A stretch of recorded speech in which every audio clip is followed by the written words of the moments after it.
Steve Jobs was a remarkable man. He changed how we use technology. His ideas shaped the world. This is the story of his journey. Jobs was not just a businessman, he was an artist and a dreamer. He wanted to make technology beautiful and easy to use. He believed in the power of ideas. From a young age, Jobs was fascinated by electronics. He loved to tinker and build things. This passion led him to create Apple Computer. With Apple, Jobs introduced revolutionary products. The Apple II, the Macintosh, and later the iPod, iPhone, and iPad changed the entire world. Steve Jobs' early life was full of curiosity and wonder. From a young age, he was always asking questions and seeking to understand the world around him. Born in 1955, he was adopted by Paul and Clara Jobs. They provided a nurturing environment that fostered his inquisitive nature. They lived in Mountain View, California, which would later become the heart of Silicon Valley. This vibrant community was a perfect backdrop for a young mind eager to explore. As a child, Jobs loved electronics. He was captivated by the magic of technology and how it could be manipulated. He spent hours taking apart radios and putting them back together, learning through hands-on experience. He was fascinated by how things worked, always eager to uncover the secrets hidden within each device.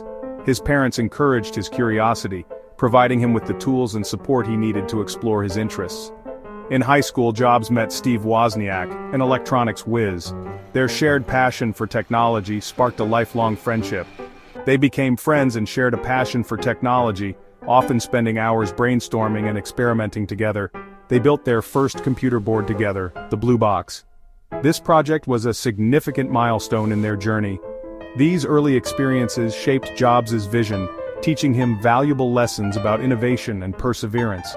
He learned the importance of simplicity and user-friendliness, principles that would later define his work at Apple. He also learned the power of collaboration and the joy of creating something new, a joy that would drive him throughout his career. In 1976, Steve Jobs and Steve Wozniak started Apple Computer. They worked out of Jobs' garage. Their first product was the Apple I, a basic computer circuit board. The Apple I was a success among hobbyists, but it was the Apple II that made Apple a household name. The Apple II was one of the first successful personal computers. It was simple to use and had a color display. Apple grew rapidly. The company went public in 1980. Jobs was just 25 years old. He was now a millionaire and a technology icon. The Apple II had started a revolution. Personal computers were becoming more common in homes and businesses. Section 4. A Time of Innovation. The Macintosh Revolution. In the early 1980s, Steve Jobs focused on a new project, the Macintosh. This was a time when personal computers were still a novelty and most people found them difficult to use. He wanted to create a computer that was easy for anyone to use. Jobs believed that technology should be accessible to everyone, not just experts and enthusiasts. He envisioned a computer with a graphical user interface and a mouse. This was a radical departure from the text-based interfaces that were common at the time. The Macintosh was launched in 1984. It was introduced with a memorable Super Bowl commercial that captured the world's attention. It was a revolutionary product. The Macintosh's user-friendly design and innovative features set it apart from other computers on the market. It introduced the world to the graphical user interface, the mouse, and the concept of desktop publishing. These innovations would go on to shape the future of personal computing. The Macintosh was a commercial success. It quickly gained a loyal following and became a symbol of creativity and innovation. It established Apple as a leader in innovation. The success of the Macintosh solidified the company's reputation for pushing the boundaries of technology, but it also led to conflicts within Apple.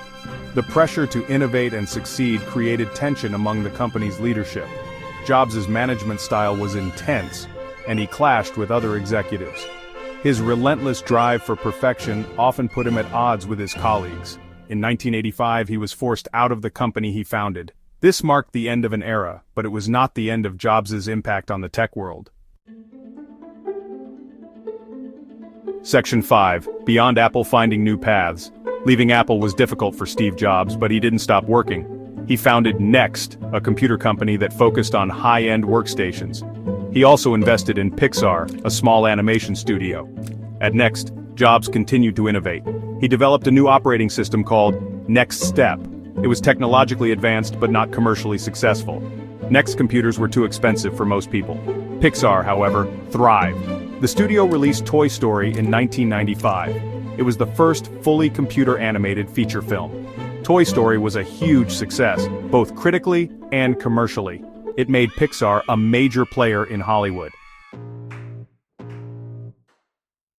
Section 6. Return to Apple, a resurgence of vision. In 1996, Apple was struggling. The company, once a pioneer in personal computing, was losing its edge and market share. Financial losses were mounting and the future looked uncertain. The company needed a new vision, a new direction to steer it back to success. The board knew they had to make a bold move. Apple bought Next, bringing Steve Jobs back to the company he had founded. This acquisition was more than just a business deal, it was a turning point. He became CEO in 1997. Jobs' return was met with both excitement and skepticism. Jobs returned with a renewed focus. He was determined to revive Apple and make it a leader in innovation once again. He simplified Apple's product line and launched a series of innovative products. This strategy was aimed at cutting costs and focusing on quality over quantity. The iMac, introduced in 1998, was a colorful all-in-one computer that revived Apple's fortunes. Jobs continued to innovate, pushing the boundaries of technology and design. He introduced the iPod in 2001, a device that revolutionized the way we listen to music. The iPhone in 2007, which transformed the mobile phone industry and set new standards for smartphones. And the iPad in 2010, a device that redefined personal computing and created a new category of electronics. These products revolutionized music, mobile phones, and computing. They became cultural icons and set the stage for the future of technology. They made Apple the most valuable company in the world, a testament to the power of vision and innovation. Section 7. Legacy of a Visionary, the enduring impact of Steve Jobs. Steve Jobs died in 2011 at the age of 56. He left behind a legacy of innovation and creativity. He showed the world that technology could be beautiful, powerful, and easy to use. Jobs' impact on technology is immeasurable. He changed the way we communicate, consume information, and interact with the world around us. He made technology personal. Steve Jobs was a visionary. He saw the potential of technology to change the world. He was passionate, demanding, and relentless in his pursuit of perfection. His legacy continues to inspire innovators and dreamers around the world.